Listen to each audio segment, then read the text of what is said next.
अवधूत चिंतन श्री गुरुदेव दत्त श्री स्वामी समर्थ महाराज की जय। तेव्हा बृहदारण्यक उपनिषद चालू आहे आणि बृहदारण्यक उपनिषदामधला तिसऱ्या अध्यायामधला नववं ब्राह्मण चालू आहे। नववं ब्राह्मणामध्ये आता अगदी उत्तरार्धात आपण आलेलो आहोत आणि शक्यता आहे आज हा विषय संपेल आणि पुढच्या वेळेस आपण चौथा अध्याय सुरू करू। तेव्हा आता आपण हे पाहत होतो की जनक राजा आणि याज्ञवल्क्य, तर जनक राजाने जे सांगितले की ब्रह्मतत्वाचं विवेचन जो करेल त्यांनी माझ्या 1001 सहस्त्र गायी घेऊन जाव्यात, ज्या सुवर्णाने अलंकृत केलेले आहेत अशा। असं ज्यावेळेस त्यांनी समोरच्या सर्व ब्राह्मणांचा समूह जमला होता त्यांच्या समोर सांगितलं, तेव्हा याज्ञवल्क्य ऋषी उठले आणि ते म्हणाले, मी सर्व गायी घेऊन जाणार आहे। तेव्हा सर्व ब्राह्मणामध्ये एक हालचाल झाली आणि ते म्हणाले की बाबा, अजून तुम्ही तर ब्रह्मतत्वाचं विवेचनही केलं नाही आणि तुम्हाला खरोखर येतंय की नाही हे आम्हाला माहिती नाही। तेव्हा आमच्या प्रश्नाचे तुम्ही उत्तर द्या आणि मगच जर तुम्ही त्यात जिंकाल आणि मग जनक राजाने त्याच्याबद्दल संमती दिली तर त्यानंतरच तुम्ही घेऊन जा, तुम्ही तर आत्ताच घेऊन चालले, हे कसं काय? म्हणून त्या ठिकाणी सर्व ब्राह्मण लोकांमध्ये ही चर्चेचा विषय निघाला आणि तीच चर्चा आपण गेल्या काही दिवसापासून पाहतोय। तेव्हा त्या चर्चेची आता सांगता होते। ह्याच्यामध्ये याज्ञवल्क्यांनी सर्व सभासदांची उत्तरे दिले आणि जे सभासद काहीतरी खोडसाळपणे प्रश्न विचारत होते त्यांना शिक्षाही दिली। हे आपण शाकल्याचं आपण पाहिलं उदाहरण। आणि त्याच्यानंतर हे सर्व चर्चा संपल्यानंतर सगळे शांत बसले आणि शांत बसल्यानंतर मग याज्ञवल्क्यांनी सर्व ब्राह्मण सभासदांना हा एक असा प्रश्न विचारला आणि त्याच्यासाठी प्रश्न त्यांनी प्रश्न विचारायचे, तुमचे अजून काही प्रश्न आहेत का, काही राहिलेले आहेत का प्रश्न? ह्याच आणि मी त्या प्रत्येक प्रश्नाचं समाधान मी आता केलेलं आहे आणि ह्याच्याशिवाय सुद्धा जे जमलेले जे वंदनीय ब्राह्मण आहेत तर त्या ब्राह्मणांनी सुद्धा त्यांच्या मनात आणखीन काही शंका असतील, काही प्रश्न असतील ते त्यांनी जरूर विचारावेत, म्हणून याज्ञवल्क्याचे सर्व सभासदांना प्रश्न करण्यासाठी इथे आमंत्रण केलेलं आहे। तो विषय आता आपण पाहूया। तेव्हा याज्ञवल्क्य म्हणतात की ज्या ब्रह्माचे नेती नेती अशा प्रकारे अन्य पदार्थाच्या प्रतिषेधाद्वारे निर्देश केला जात आहे, त्याचा विधिमुखाने कशा प्रकारे निर्देश केला जाईल? कारण नेती नेती हा एक प्रकार झाला की हे ब्रह्मतत्व नव्हे, हे ब्रह्मतत्व नव्हे, म्हणजे त्याला आपण व्यतिरेक असं म्हणू। तर त्याच्या अनुषंगाने विवेचन झालं की हे सर्व जे दिसतं तुम्हाला दृश्य ते ब्रह्मतत्व नव्हे, ते नव्हे म्हणून सांगितलं। पण आता त्याचा विधीच्या माध्यमातून, विधिमुखातून त्याचा आता प्रत्यक्ष निर्देश केला पाहिजे आणि म्हणून ह्या उद्देशाने की जगाचे जे मूळ आहे ते मूळ दाखवायचे आहे। श्रुती पुन्हा आख्यायिकेचा आश्रय घेऊन सांगत आहे की आख्यायिकेचा संबंध तर हा आहे की अब्रह्मज्ञ, ज्यांना ब्रह्मतत्वाची जाणीव नाही असे अब्रह्मज्ञ ब्राह्मणास जिंकून हा जो काही गोंधळ आहे, हे सगळं हे गोधन जे आपण घेतोय तर गोधन घेऊन जाणे हेच उचित राहील। आणि म्हणून न्याय समजून याज्ञवल्क्य सांगत आहेत की आता याज्ञवल्क्य त्यांना हा प्रश्न विचारा असा प्रकारचा उल्लेख असलेला हा 27वा मंत्र आहे। तेव्हा तिसरा अध्याय 9वा ब्राह्मण आणि 27वा मंत्र आहे। तेव्हा हा मंत्र काय ते आपण पाहूया। अथ होवाच ब्राह्मणा भगवंतो यो वहा कामयते स मा पृच्छतु सर्वे वा मा पृच्छतु यो वह कामयते तं वा पृच्छामि सर्वान् वावः पृच्छाम इति तेह ब्राह्मणा न धृषु। आता या मंत्राचा शब्दशः अर्थ असा आहे की नंतर याज्ञवल्क्याने सांगितले की हे पूज्य ब्राह्मणगण, आपल्यापैकी ज्यांची इच्छा असेल ते सर्व मला प्रश्न करू शकतात, अथवा सर्वांनीच प्रश्न करावेत। अशा प्रकारे आपल्यापैकी ज्यांची इच्छा असेल तर त्यांना मी प्रश्न विचारायला आवाहन करतो, किंवा त्यांना मी प्रश्न करत आहे, अथवा आपल्या सर्वांनाच मी प्रश्न विचारतो, असं त्यांनी दोन्ही बाजूने निवेदन केलं, की एक तर तुम्ही मला विचारा आणि मग तुम्हाला सगळंच आकलन झालं आहे का हे पाहण्याकरता मी तुम्हाला प्रश्न विचारतो. तेव्हा या दोन्हीपैकी हे काय करायचं हे तुम्ही सांगा. परंतु हे निवेदन ऐकल्यानंतर त्यापैकी कोणत्याही ब्राह्मणाचं साहस झालं नाही की काय आपण बोलावं, म्हणून सगळे हे शांत बसले आणि कुठल्याच प्रकारचं त्याने आपलं प्रतिक्रिया त्या प्रश्नावर दाखवली नाही. असं या ठिकाणी शेवटी सांगितले की सर्वजण ह्या निवेदनावर शांत बसले. तेव्हा या मंत्राचा आशय असा आहे की अथ होवाच, अथ ह्याच्यानंतर म्हणजे ह्याच्यानंतर, आणि ब्राह्मणाने मौन होऊन जाण्यावर याज्ञवल्क्याने सांगितले की हे पूज्य ब्राह्मणांनो, अशा प्रकारे संबोधन करून सांगितले की आपल्यापैकी ज्याची अशी कामना इच्छा होईल की मी याज्ञवल्क्याला प्रश्न विचारेन किंवा माझा प्रश्न विचारायचा राहून गेला आहे, तर अशा कुठल्याही ब्राह्मणाने माझ्यासमोर येऊ शकतो आणि तो प्रश्न विचारू शकतो. सर्वे वा मा पृच्छत, अथवा आपण सर्वच मला विचारू शकता. आणि आपल्यापैकी ज्यांची अशी इच्छा होईल की याज्ञवल्क्याने मला प्रश्न करावे अथवा आपल्याला सर्वांनाच मी विचारेन, त्या ब्राह्मणांचे साहसच झाले नाही आणि ते सगळे अतिशय शांत असे सगळे बसले. तेव्हा अशा प्रकारे हे सांगितल्या गेल्यावर देखील ते ब्राह्मण कशा प्रकारचे प्रत्युत्तर देण्याची प्रगल्भता, धृष्टता अशी काहीही करू शकले नाही, असं हे याचा आशय आहे. तेव्हा आता पुढचा मंत्र आपण पाहूया. मंत्र आता आता म्हणजे आता इथून स्थिती काय आली आता, याज्ञवल्क्यांनी सर्वांना आवाहन केलं आणि सांगितलं की तुम्ही प्रश्न विचारा, अन्यथा मी प्रश्न विचारेन. अशा प्रकारचं निवेदन केल्यानंतर सर्व शांत बसले आणि शांत बसल्यावर आता इथून जे पुढे आहेत ते याज्ञवल्क्यांनी त्या सर्व ब्राह्मण समूहाला जे प्रश्न विचारलेत किंवा काही निवेदन केले आणि नंतर प्रश्न विचारले आहेत, तर ते आता 7 मंत्र आहेत. हे 7 मंत्र आपण पाहिले तर याज्ञवल्क्याने त्यांची काय परीक्षा घेतली आणि त्यांना खरोखर ब्रह्मतत्व कळालं आहे का नाही हे पाहण्याचा प्रयत्न केला आहे. तर त्या संदर्भात आता आपण 7 मंत्र आपण पाहूया. तेव्हा मंत्र क्रमांक 1, तिसरा अध्याय, 9वं ब्राह्मण आणि 28 मंत्रातला पहिला मंत्र. म्हणजे 28 आता मंत्र आहेत. 28वा मंत्र हा चालू आहे. तो मंत्र म्हणजेच हे त्याचे उपभाग जो आहेत ते 7 भाग आहेत. तेव्हा 28व्या मंत्रातला प्रथम भाग म्हणजे प्रथम मंत्र असा आहे. तान हैतैः श्लोकैः पप्रच्छ यथा वृक्षो वनस्पती तैव मृषा तस्य लोमानि पर्णानि भगस्योत्पाटिका बहिः.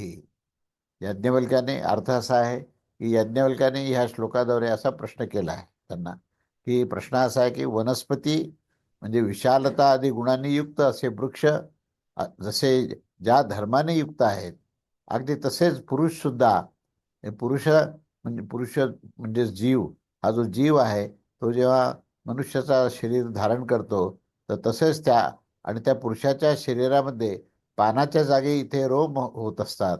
त्यांच्या शरीरामध्ये जी त्वचा असते त्याची समतामध्ये त्या वृक्षाच्या बाहेरील भागात साल होत असते. तेव्हा ह्या ठिकाणी पानं आणि त्वचा म्हणजे त्याची साल अशी त्याने दोघांच्याही म्हणजे पुरुषाचा देह म्हणजेच मानवाचा देह, तर मानवाचा देह जो आहे तो देह आणि वनस्पती जगतातील वृक्ष यांच्यामध्ये तुलना केलेली आहे आणि त्याच्यामध्ये साम्य काय काय आहे हे त्यांनी सांगितलंय. की त्या ठिकाणी जी पुरुषाच्या शरीरामध्ये जे रोम असतात म्हणजे जे केस असतात शरीराच्या त्वचेवर, तर तशा प्रकारची शरीराची त्वचा जी असते त्याच्या समान ह्या वृक्षाच्या बाहेरील भागात सुद्धा ही त्वचेच्या समान ह्या वृक्षाच्या बाहेर साल असते. तेव्हा ह्याचा आशय असा आहे की जेव्हा ब्राह्मण काहीही बोलण्याचे धैर्य करू शकत नाहीत, त्यावर याज्ञवल्क्याने त्यांच्या पुढे सांगितले की जाणणाऱ्या श्लोकाद्वारे विचारले की ज्या प्रकारे लोकांमध्ये वनस्पती अर्थात विशालता आदी गुणाने युक्त जो वृक्ष असतो आणि वनस्पती हा वृक्षाचे विशेषण असे आहे, त्याच प्रकारे त्यांनी त्या वृक्षाचे समान धर्मानी संपन्न पुरुष देखील असतो. हे निश्चितच सत्य गोष्ट आहे. त्याचे लोम त्या पुरुषाचे लोम आहेत आणि त्याचे समान इतर म्हणजे वनस्पतीचे पाने होत असतात आणि ह्या वनस्पतीचे पाने जे होत असतात त्यांच्याच समान इतर त्या वनस्पतीचे पाने होत असतात. आणि त्वक्स्योत्पटिका बहिही, म्हणजे बहिही म्हणजे बाहेरील भागात ही त्या ठिकाणी अ, जे वनस्पतीवरचे जे काही लोम आहेत तेच पुरुषाच्या त्वचेवर सुद्धा ते लोम असतात. आणि त्याची समानता राखणे म्हणजे इतर त्या वृक्षाच्या बाहेरील भागामध्ये जशी साल असते तशी ही पुरुषाच्या शरीराच्या वर सालीचे एकावर एक असे स्तर असतात. अशी साल म्हणजेच ही ह्या वृक्षावरच्या ह्या सालीप्रमाणे आहे असं या ठिकाणी सांगितलेलं आहे. तेव्हा आता दोघांची इथे समानता काय आहे आणि त्याच्यावर पुढे प्रश्न विचारला आहे. त्याच्यानंतर पुढचा मंत्र मंत्र हा 28व्या मंत्रामधला 3रा अध्याय 9वं ब्राह्मण आणि 28व्या मंत्रातला दुसरा भाग. हा दुसरा प्रश्न असा आहे.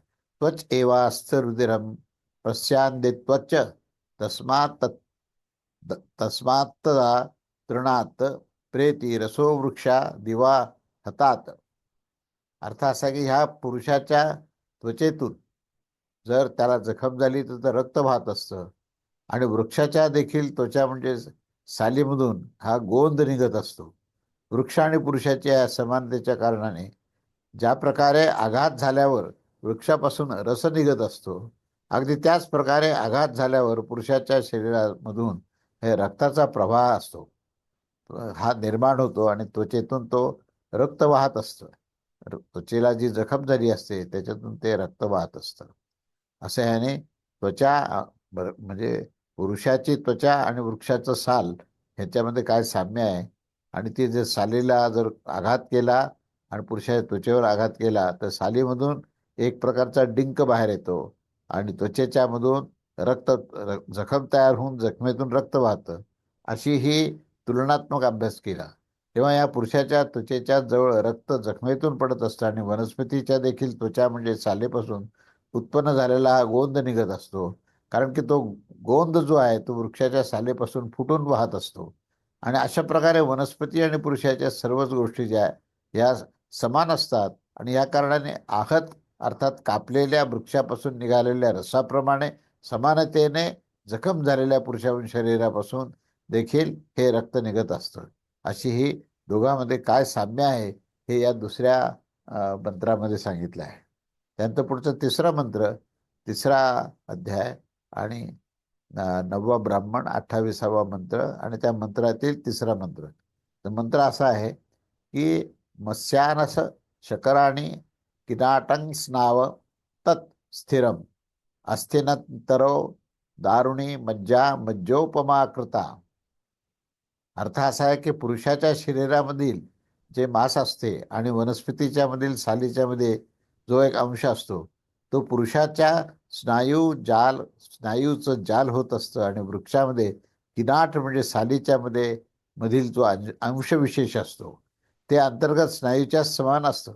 पुरुषाच्या या स्नायू जलामध्ये जसे हाडे असतात तसेच वृक्षाच्या सालीमध्ये देखील काष्ठ असते. आणि मज्जा तर दोन्ही मधील मज्जेचाच समान निश्चित केलेली असते. तेव्हा याचा आता आशय असा आहे ते पाहूया आपण.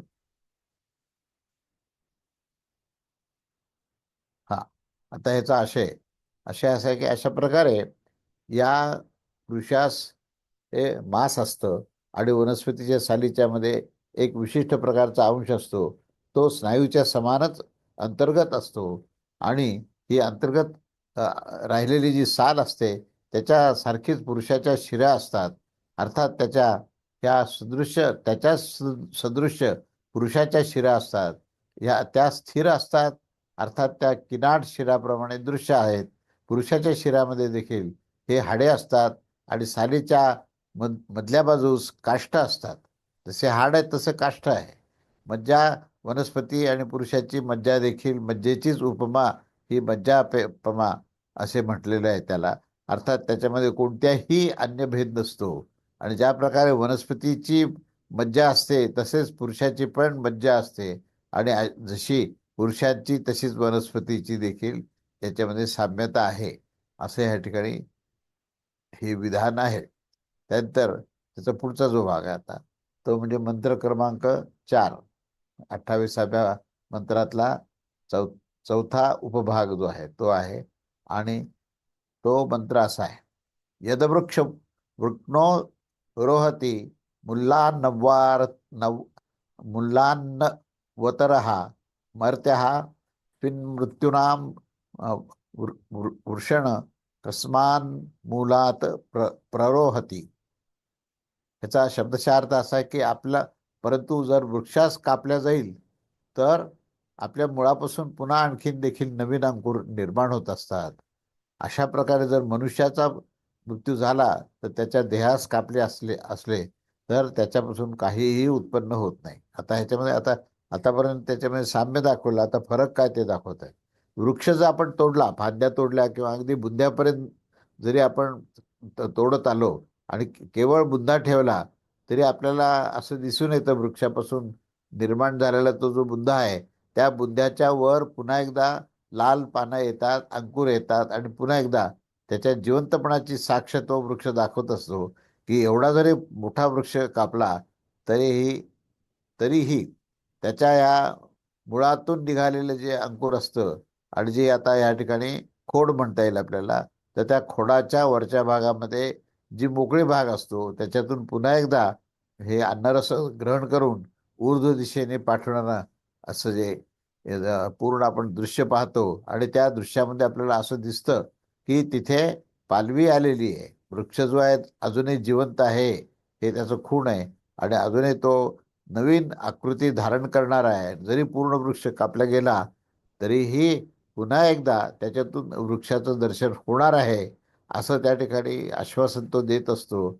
आणि तुम्ही प्रत्यक्ष जरी पाहिलं तरी एखाद्या झाड जर कापलं आणि बुंदा जर ठेवला तर तुम्हाला असं लक्षात येईल की हा जो वृक्ष आहे ह्याचा मृत्यू झालेला नाही खऱ्या अर्थाने.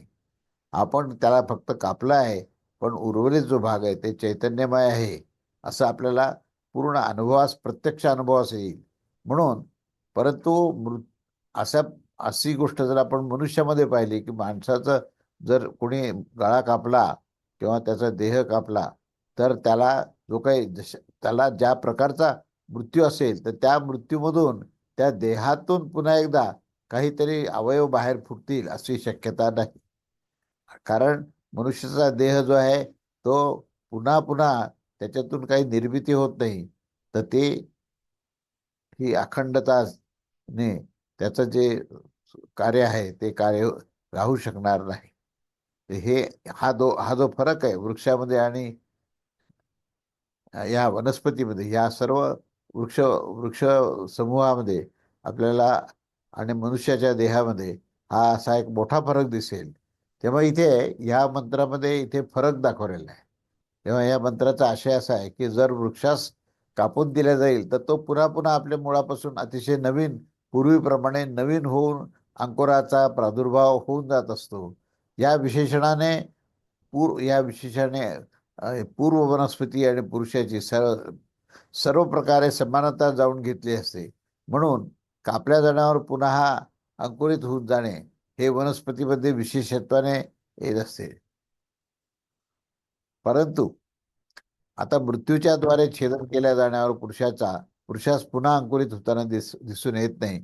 परंतु तो जो तो कोणत्या मुळातून अंकुरित होत असतो हा प्रश्न आहे. आता हे जे विवेचन केलं फरक आहे, तर प्रश्न काय ह्याच्यातून निर्माण झाला की पुरुष जो आहे तो कोणत्या मुळापासून उत्पन्न होत असतो.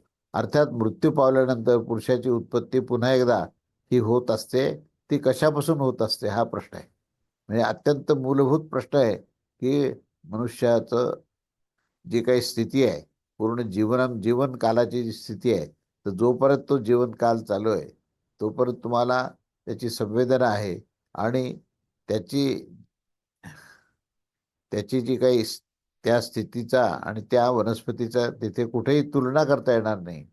कारण मुळातून शरीर जे आहे, पुरुषाचं शरीर हे विनाशवाली आहे. आणि त्या शरीराचा एकदा विनाश झाला तर त्यातून दुसरं ह्या सबंध ब्रह्मांडामध्ये त्याच्यामध्ये जे एकदा झालं म्हणजे झालं, पुन्हा एकदा पुनर्वचन त्यात नाही. त्यामुळे मनुष्याचा देह आणि या या निमित्ताने असलेला या वनस्पतीचा पूर्ण जो आविष्कार आहे, तो आविष्कार आणि मनुष्याचा देह याच्यामध्ये इथे परस्पर विरोध आहे, परस्पर भिन्न असा आविष्कार आहे, हे आपल्याला दिसतं. असं असं याने हे विवेचन ह्या चौथ्या मंत्रामध्ये केलेलं आहे. म्हणून आता पुढे ह्याच्यावर काय म्हणतात ते बघूया. त्याचं काही उत्तर देत आहेत का ते, आणि त्यात काय शेवटी काही प्रश्न विचारला आहे का, हा मुद्दा आहे खरा. तेव्हा आता पाचवा मंत्र असा आहे की तिसरा अध्याय 9वं ब्राह्मण 28वा मंत्र आणि 28व्या मंत्राचा उपभाग जो आहे तो पाचवा मंत्र. तर ह्या पाचवा या पाचव्या मंत्र्याचं आपण काय म्हणतात ते पाहूया. तर तो मंत्र असा आहे, रे तस इति मा वोचत जीवतस्त प्रजायते धारारू एव वै वृक्षो.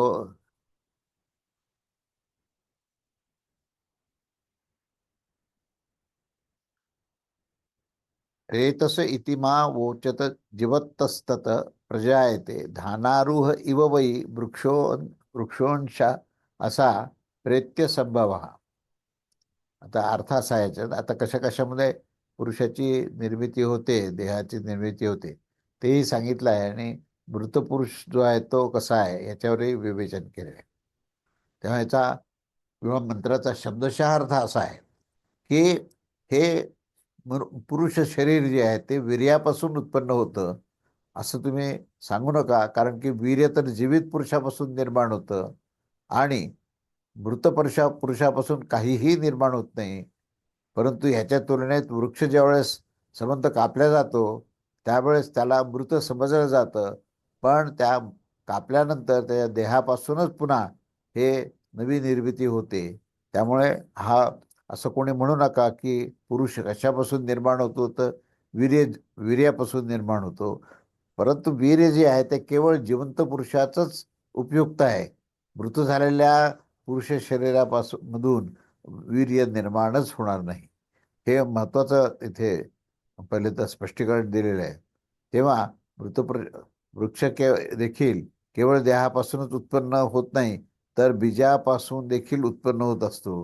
परंतु बीजापासून उत्पन्न होणारा जो वृक्ष आहे तो देखील कापल्या गेल्यावर पुन्हा अंकुरित होऊन उत्पन्न होत असतो.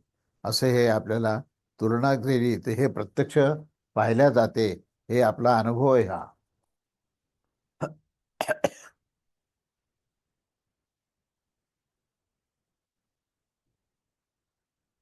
तेव्हा या पाचव्या मंत्राचा आपण अर्थ पाहिला, त्याचा आशय काय ते आपण पाहूया. की जर तुम्ही असं म्हणाल की तो वीर्यापासून उत्पन्न होतो, तर असे म्हणू नका. कारण असे म्हणणं उचित नाही. का नाही, तर कारण की वीर्य जे आहे ते केवळ जीवित पुरुषापासूनच उत्पन्न होत असतं. मेलेल्या पुरुषामध्ये ते उत्पन्नच होत नाही. परंतु ह्याच्या विपरीत वृक्ष जे आहेत ते बीजापासून उत्पन्न करणारा जरी असला तरी त्या बीजापासून एकदा वृक्ष निर्माण झाला आणि मोठा वृक्ष झाला तर त्याच्यामध्ये देखील त्याला जर आपण कापलं तरी देखील त्याला पुन्हा फांद्या फुटतात. तर हा महत्वाचा त्यात भेद आहे. आणि हा भेद प्रसिद्धच आहे की वृक्ष हा मेल्यावर देखील पुन्हा साक्षात उत्पन्न होऊन जात असतो. बीजापासून उत्पन्न होणारे वनस्पतीचे देखील कापल्यानंतर पुन्हा प्रादुर्भाव होऊन जात असतो. परंतु जीवाच्या शरीराचा अशा प्रकारचा आविर्भाव होताना दिसत नाही. तेव्हा ही तुलना समोर मांडली आहे याज्ञवल्क्यांनी आणि सांगितलं की ह्याचं तुम्हाला आता हे स्पष्टीकरण द्यावं लागेल. म्हणजे एक एक निवेदन करून त्याचं विवेचन करून त्याचं त्यांनी स्पष्टीकरण मागितलंय त्यांना की ह्याचा अर्थ तुम्हाला कळाला का, कळाला असेल तर ते सांगा. अशा प्रकारचं निवेदन त्यांनी केलेलं आहे. आता पुढचा मंत्र 6वा जो आहे तो याच्यावर काय म्हणतो ते आपण बघूया.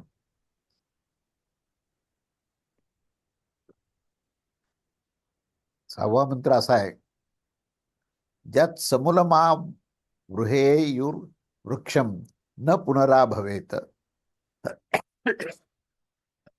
मर्त्य स्विन मृत्यूनाम वृक्ण हे करस्मान मुलात प्ररेहती.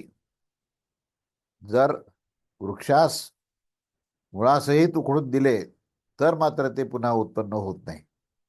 आणि अशा प्रकारे जर मनुष्याचा मृत्यू छेदन केल्यानंतर तो वृक्ष कोण, तर तो जो वृक्ष आहे ते कोणत्या मुळापासून उत्पन्न होतो. म्हणजे इथे पुरुषाला बद्दल सुद्धा प्रश्न विचारला आहे की जेव्हा पुरुषाचा देहास देहाचा त्याग त्या जीवानी केला, म्हणजे त्याचा संबंध मृत्यू झाला, तर पुन्हा एकदा त्या पुरुषाची उत्पत्ती होते का, आणि जर होत असेल तर ती कोणत्या मुळापासून उत्पन्न होते, हा मूलभूत प्रश्न आहे.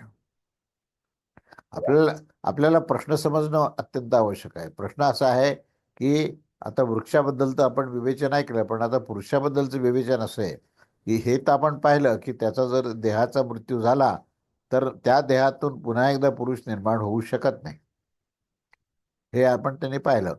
पण ही वास्तविकता जरी असली तरी मनुष्याचा मृत्यू झाल्यानंतर पुन्हा एकदा पुरुषाचा उत्पत्ती पाहिलेली आपण पाहतो. तर त्या उत्पत्तीचं मूळ कारण काय आहे, कोणत्या मुळापासून तो उत्पन्न होतो, असा हा प्रश्न आहे. आणि हा प्रश्न अत्यंत म्हणजे चिंतनशील आहे आणि त्यामुळे ह्या प्रश्नाचा विचार करणं आवश्यक आहे. म्हणून या 6व्या प्रश्नाचा हा आशय काय आहे ते पाहू आपण. आशय असा आहे की या जर वृक्षास मूळ अथवा बीजासहित युहू आकर्षित करून घेऊन उखडून घेतल्यावर तर पुन्हा वृक्षसुद्धा कुठूनही पाहिले तरी तो उत्पन्न होणार नाही. आणि त्यामुळे मी तुम्हा लोकांस संपूर्ण जगताच्या मुळाच्या संबंधात वर प्रश्न करत आहे. आता हा जर एका वृक्षाचा मुळाचा प्रश्न झाला, पण संबंध जगत जे आहे ते ज्या मुळावर उभं आहे, ज्या मुळापासून त्याची उत्पत्ती झाली आहे, तर त्या मुळाच्या संदर्भात माझा प्रश्न आहे. काय प्रश्न आहे की जर मृत्यू मनुष्याचे छेदन करून देईल तर कोणत्या मुळापासून पुन्हा एकदा तो उत्पन्न होतो, असा हा प्रश्न आहे. असा हा 6वा प्रश्न आहे. आता 7व्या प्रश्नावर त्याचं उत्तर विस्ताराने दिलंय. म्हणजे त्याचा तो प्रश्न जो आहे तो विचारला आहे आणि त्याच्यानंतरची काय स्थिती आहे आणि त्याचं काय स्पष्टीकरण आहे हे आपण पाहूया. सातवा सातवा मंत्र, 28वा मंत्राचा उपभाग, 9वं ब्राह्मण, 3रा अध्याय.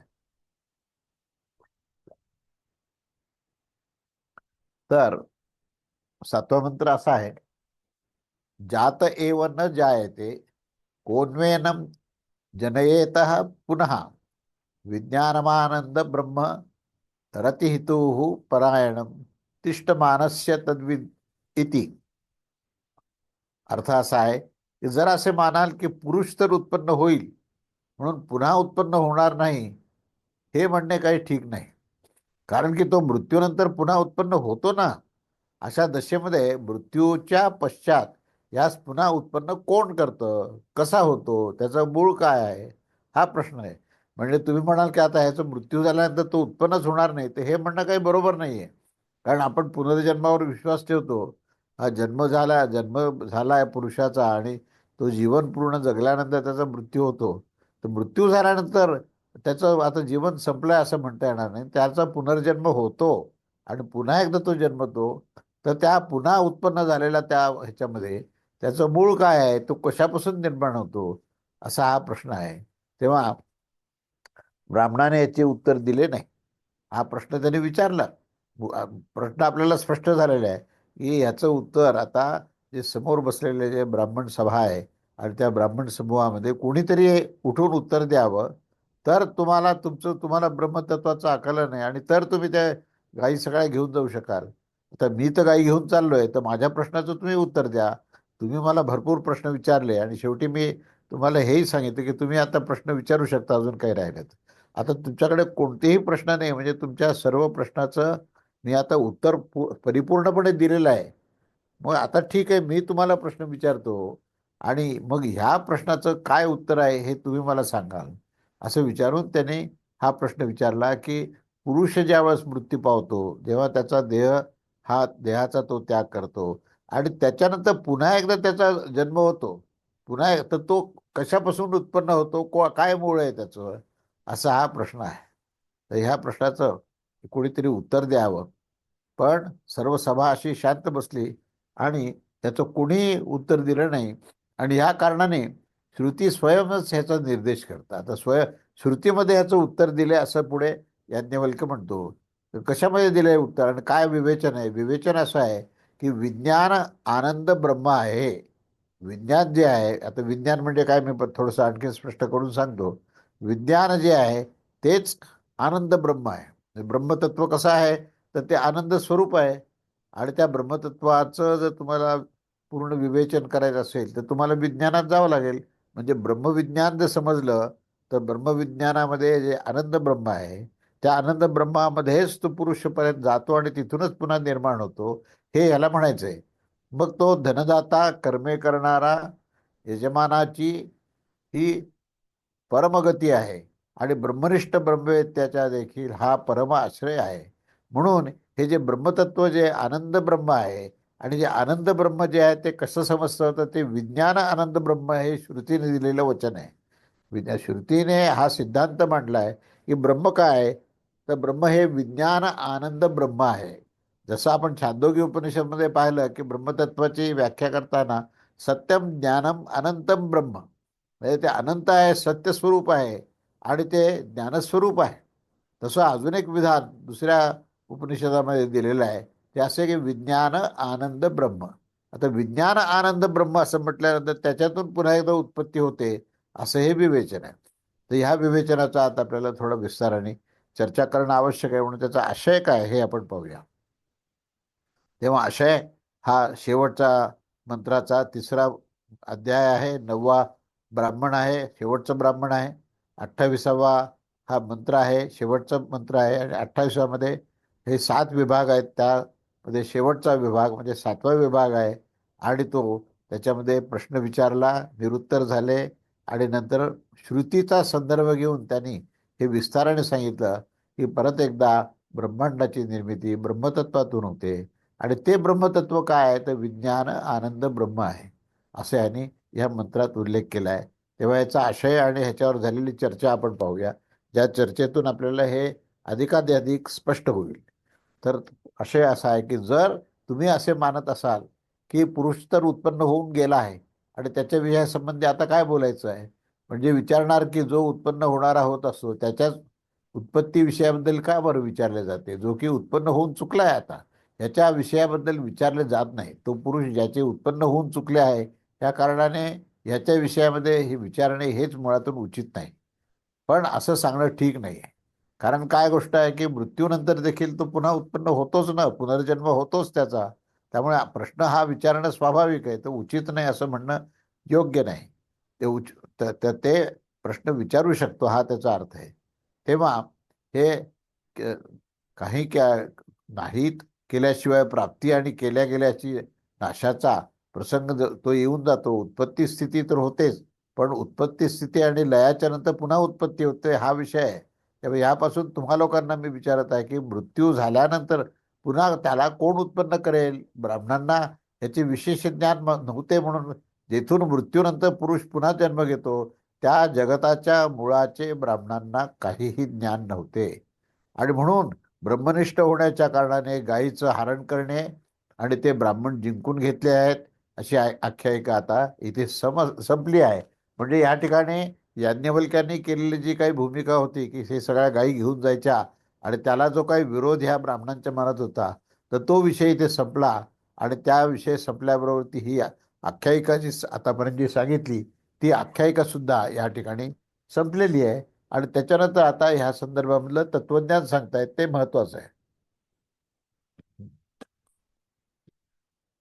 तर ह्या जगताचं मूळ काय हा इथलं महत्व आहे. ज्या शब्दाने ब्रह्मचा साक्षात निर्देश केला जात आहे आणि ज्या विषयामध्ये याज्ञवल्क्याने ब्राह्मणास विचारले होते की त्या त्या श्रुती आमच्यासाठी स्वयंच ही ज्ञान देत आहे, त्या ज्ञानामध्ये सांगितलं की विज्ञान, विज्ञान म्हणजे विज्ञप्तीचे नाम विज्ञान आहे.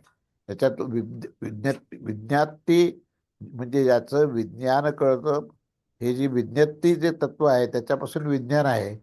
आणि मी थोडंसं स्पष्ट सांगतो, विज्ञान म्हणजेच जे सर्वव्याप्त ह्या पूर्ण ब्रह्मांडामध्ये ब्रह्मतत्वाचं आकलन म्हणजे विज्ञान आहे. तेव्हा ब्रह्मतत्व हे कुठली व्यक्ती सापेक्ष नाही आहे, तो व्यक्ती निरपेक्ष आहे, ते कर्ण निरपेक्ष आहे. त्यामुळे कुठल्याही प्रकारचं इंद्रिय, मन, बुद्धी, चित्त, अहंकार ह्या ब्रह्मतत्वाशी नाही आहे. तर असं हे ब्रह्मतत्व हे ब्रह्मांड व्याप्त असल्यामुळेच ते ब्रह्म आहे. आणि त्या ब्रह्मतत्वामध्ये जे काही मूळ आहे, ते मूळ जो आहे ते ब्रह्मतत्व म्हणजे हे आनंदमय आणि ते विज्ञानमय अशा प्रकारचं आहे. त्यामुळे ज्ञान, विज्ञान, आनंद हेच ब्रह्म आहे असं सांगितलंय. तेव्हा विषय जो आहे तो विज्ञानाच्या समान, तो दुःखाच्या अनविरुद्ध आहे. त्याला दुःख हे होतच नाही. तर मग कसा आहे तो? ते ब्रह्मतत्व कसं आहे? तर ते प्रसन्न आहे, शिव आहे, अतुल आहे, अनायस आहे, नित्यतृप्त आहे आणि एकरस आहे, असे ज्याचे तात्पर्य आहे. जो विज्ञान आणि आनंद ह्या दोन्ही विशेषणाने युक्त आहे. ते ब्रह्म काय आहे? तर रतिही राते हे रातिका, अर्थात बीजाचा अशा प्रकारे रतिही शब्दामध्ये षष्टीच्या अर्थामध्ये प्रथम विभक्ती आहे. आणि तात्पर्य असं आहे की बीज देणारे अर्थात कर्म करणारे जे यजमाने परायण, प्रगती अर्थात परागती अर्थात कर्मफल प्रदान करणार आहे. आणि अशा प्रकारे जो ऐषणांपासून अलग होऊन त्या ब्रह्मामध्येच परिनिष्ठित असतो, तो कर्मकर्ता, तो कर्माचा करता नाही आणि त्या ब्रह्मतत्वास जो जाणत असतो, त्या कारणाने तो तद्विद म्हणजे ब्रह्मवेत्याचे देखील परायण असतो. येथे हा जो विचार केला जात आहे, त्या लोकांमध्ये ही आनंद शब्द ही सुखवाचक आहे. सुखाच्या संदर्भात आपण जे उच्चारण करतो त्यालाच इथे शाश्वत सुख ज्याला म्हणू त्याला आपण आनंद असं म्हणतो. आणि येथे आनंद ब्रह्म अशा प्रकारे आनंद शब्द ब्रह्माच्या विशेषण रूपाने आहे. अन्य श्रुतीमध्ये देखील हे ब्रह्मचे विशेषण रूपाने श्रुत आहेच.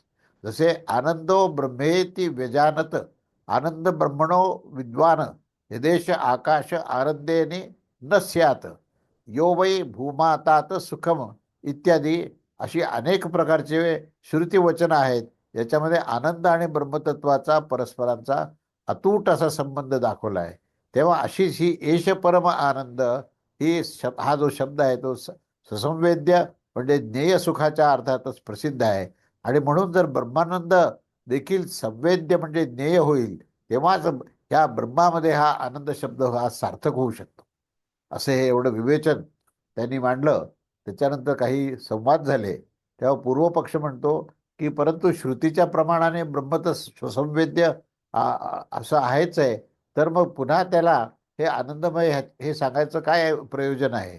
तर सिद्धांती म्हणतो की अशी गोष्ट नाही. कारण की ह्या विषयाच्या विरुद्ध श्रुतिवाक्य पाहिल्या जात असलं तरीही ते ठीकच आहे की ब्रह्मतत्वामध्येच आनंद शब्द श्रुत आहे.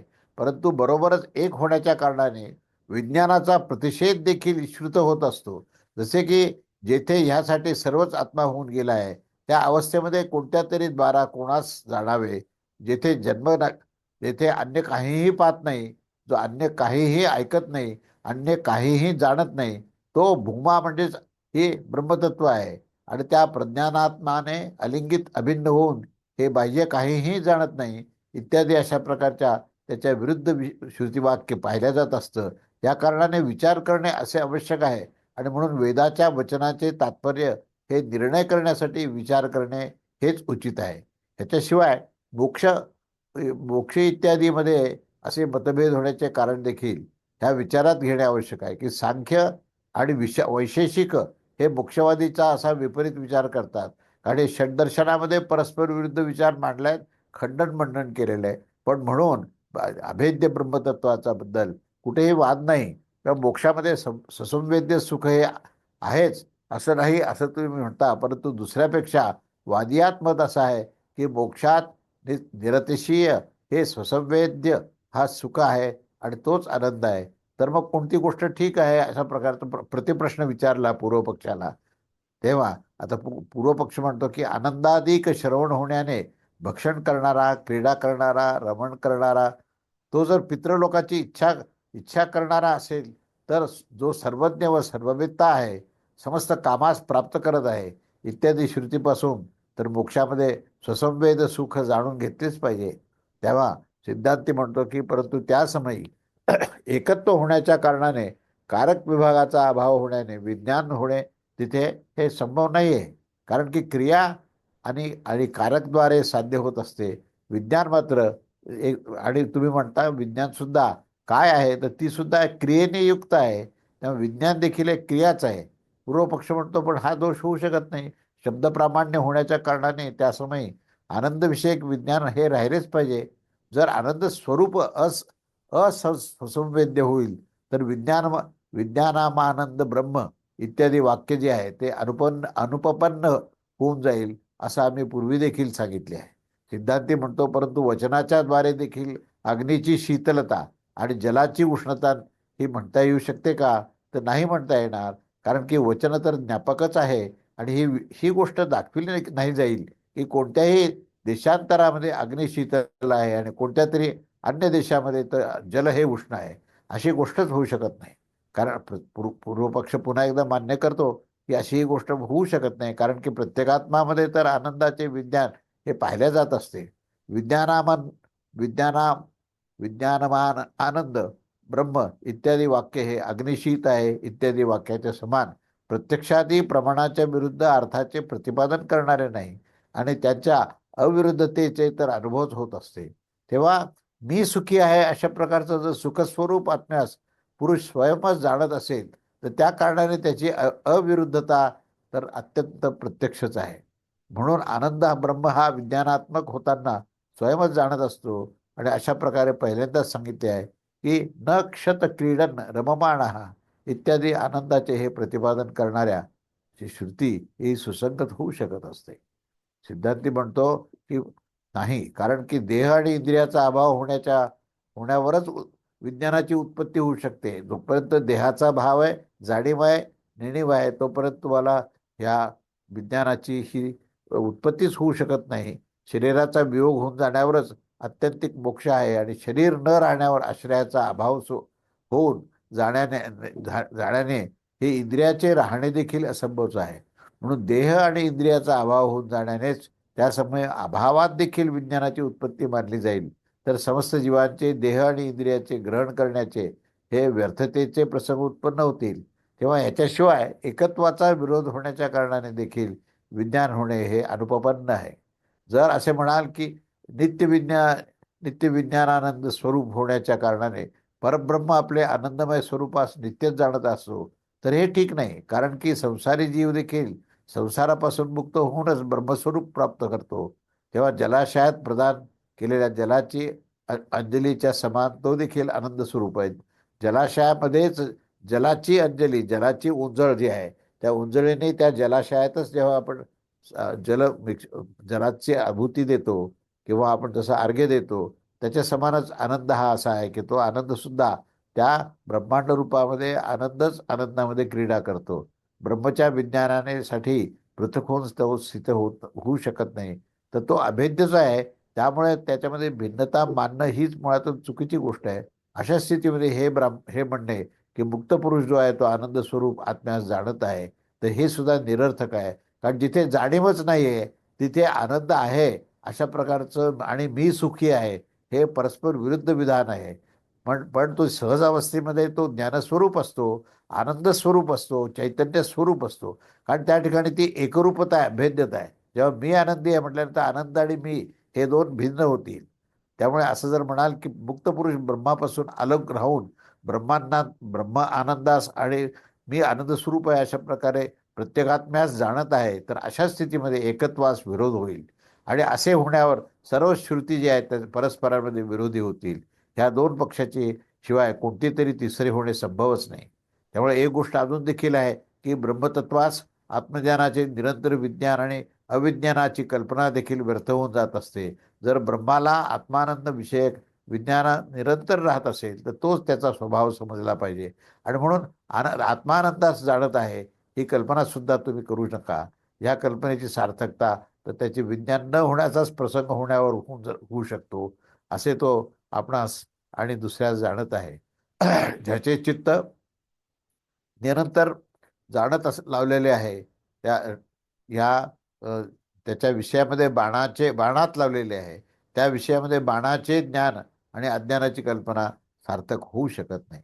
आणि जर तो विच्छिन्न रूपाने आत्मानंदास जाणत असतो तर आत्मविज्ञानाच्या छिद्रामध्ये त्या समयी आत्मानंदाचे ज्ञान राहूच शकत नाही. त्या क्षणात कोणत्या तरी अन्य विषयाच्या विज्ञानाचे राहण्याचा प्रसंग येईल. त्यामध्ये आत्मा विकारी सिद्ध होईल आणि असे होण्याने त्याचे अनित्य होण्याचा प्रसंग होईल. आणि म्हणून विज्ञानंद ब्रह्म ही श्रुती ब्रह्मस्वरूपाचा निर्देश करणारीच आहे, आत्मानंदाचा स्वसंवेद्य दाखवणारा नाही. आत्मतत्वाशी एकरूपता जी आहे ती त्या ठिकाणी त्याच्याही पलीकडे ते विज्ञान आहे. कारण आत्मस्वरूपामध्ये गेल्याशिवाय तो विज्ञानामध्ये प्रवेशच नाही आहे. तेव्हा फक्त आत्मतत्वाची तुम्ही जर वर्णन कराल तर ते अपर्याप्त आहे. पर्याप्त फक्त विज्ञान आहे आणि विज्ञानाने युक्त असलेलं ते ब्रह्मतत्व आहे, हे आपल्याला समजणं आवश्यक आहे. त्यामुळे पुढे पूर्वपक्ष म्हणतो की आत्मानंदाचे हे असंवेद्यत्व मांडण्यावर जक्षत क्रीडन इत्यादी श्रुतीस विरोध आहे. नाही, कारण की सिद्धांती म्हणतो की हे जे काय सर्वात्मकत्व ही अनुभूती होण्यावर यथाप्राप्त ही जी काय भक्षणादी अनुवाद करणारी आहे, मुक्त पुरुषास सर्व आत्मैकत्वाची प्राप्ती होऊन जाण्यावर जेथे काही योगीमध्ये अथवा देवतांमध्ये भक्षणादीची प्राप्ती असते, त्या यथाप्राप्त भक्षणादीचे ह्याच्याद्वारे हा अनुवाद केला जातो. अर्थात सर्वात्मभाव होण्याच्या कारणाने तो भक्षणवाद त्या मुक्त पुरुषाचाच आहे. अशा प्रकारे हे कथन हे मोक्षाच्या स्तुतीसाठी आहे. पूर्वपक्ष म्हणतो जर ही श्रुती यथाप्राप्त भक्षणादीचा अनुवाद करणारी असेल तर तो दुःखी होण्याचा देखील त्याला प्रसंग येईल. योगी आदी ह्याच्यामध्ये यशप्राप्त यथाप्राप्त दुःखित्वाची देखील प्राप्ती होईल. असं असं जर झालं तर असं होणार नाही, सिद्धांती सांगतो. कारण की सुखित्व आणि दुःखित्व आदी विशेष धर्मनाम ही रूपजनित देह आणि इंद्रिय रूप उपाधीच्या संपर्काने होणाऱ्या भ्रांतीमुळे आरोपित आहे. अशा प्रकारे या सर्व शंकेचे प्रथम परिहार केल्यानंतर हे विरुद्ध श्रुतीचा विषय देखील आम्ही पूर्वी सांगितलेलंच आहे. म्हणून आनंद प्रतिपादक समस्त वाक्यास एशोस्य परमम आनंद हा ह्या वाक्याचा त्या ठिकाणी समानता दाखवली आहे. आणि अशा प्रकारे ह्या बृहदारण्यक उपनिषदातील तृतीय अध्यायातील नवम शाकल्य ब्राह्मण इथे संपलेला आहे. आणि शेवटी अशा प्रकारे ह्या बृहदारण्यक उपनिषदाची वरील भाष्य हे तृतीय अध्यायावरील संबंध भाष्य जे आहे हे विस्ताराने इथे सांगितले आहे. आणि इथे तृतीय अध्याय हा समाप्त झालेला आहे. त्यामुळे इथे आपण थांबू. अवधूत चिंतन श्री गुरुदेव दत्त. श्री स्वामी समर्थ महाराज की जय.